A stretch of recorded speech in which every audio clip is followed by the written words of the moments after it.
गुड्डी, गांव की बेटी, भगवान का वरदान। उत्तर भारत के एक हरियाले गांव राजपुर में हर सुबह सूरज की पहली किरण के साथ ही मंदिर की घंटियां गूंजने लगती और साथ ही सुनाई देती थी एक पहचान भरी टुनटुनाहट, गुड्डी गाय की पीतल की घंटी की आवाज। गुड्डी कोई आम गाय नहीं थी। सफेद रंग का कोमल शरीर, बड़ी बड़ी भोली आंखें और उसके चेहरे पर एक ऐसी मासूमियत थी जो सीधे दिल में उतर जाती थी। गांव के बच्चे उसे गले लगाते, बुजुर्ग उसके माथे पर हाथ फेरते और औरतें उसे तिलक लगाकर आशीर्वाद देती, मानो वह किसी की गाय नहीं, पूरे गांव की बेटी हो। श्यामू और गुड्डी, एक अनोखा रिश्ता। गुड्डी बचपन से ही गांव के एक गरीब किसान के घर में पली बड़ी थी। श्यामू खुद मुश्किलों से घिरा था, लेकिन गुड्डी कभी पशु नहीं समझा। वह उसे अपनी संतान की तरह पालता था। जब घर में खाने को कुछ नहीं होता, तब गुड्डी का दूध ही उसकी पत्नी और बच्चों के लिए वरदान बनता। श्यामू अक्सर कहा करता, गुड्डी मेरे लिए गाय नहीं, भगवान की भेजी हुई लक्ष्मी है। एक बार गांव में भयंकर बाढ़ आ गई। पानी खेतों और गलियों को लांघता हुआ घरों में घुसने लगा। लोग अपने अपने घरों में दुबक गए। श्यामू ने गुड्डी को अपनी छत पर बांध दिया था, लेकिन तभी कुछ ऐसा हुआ जो आज भी गांव वाले याद करके भावुक हो जाते हैं। गुड्डी ने बाड़ा तोड़ दिया और एक एक कर गांव के छोटे जानवरों, बकरी, पिल्ले और बछड़े को पीठ या सींगों से धकेलते हुए पास के ऊंचे टीले तक पहुंचाया।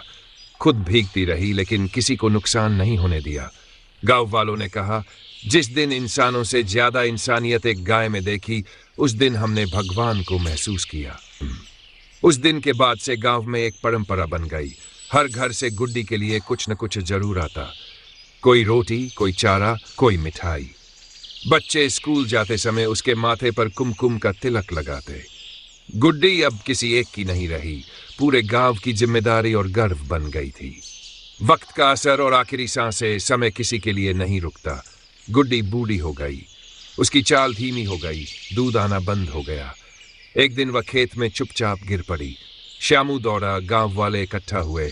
डॉक्टर आया और धीरे से बोला, अब ज्यादा दिन नहीं है।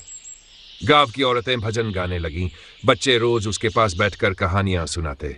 कोई उसके लिए फूल लाता, कोई पंखा झलता, हर कोई जैसे अपनी मां की सेवा कर रहा हो। गुड्डी की विदाई और एक नई शुरुआत। एक सुबह सूरज की पहली किरण के साथ ही गुड्डी ने आखिरी सांस ली। गांव ने उस दिन दुकानें बंद रखीं। मंदिर में विशेष पूजा हुई। पूरा गांव मौन था।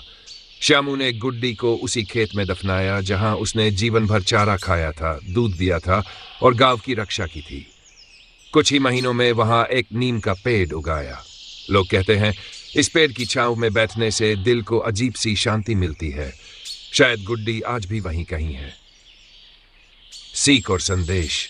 गुड्डी ने न भाषण दिए, न पुरस्कार जीते, लेकिन उसने हमें सिखाया कि प्यार, सेवा और अपनापन किसी जात, भाषा या आकार का मोहताज नहीं होता।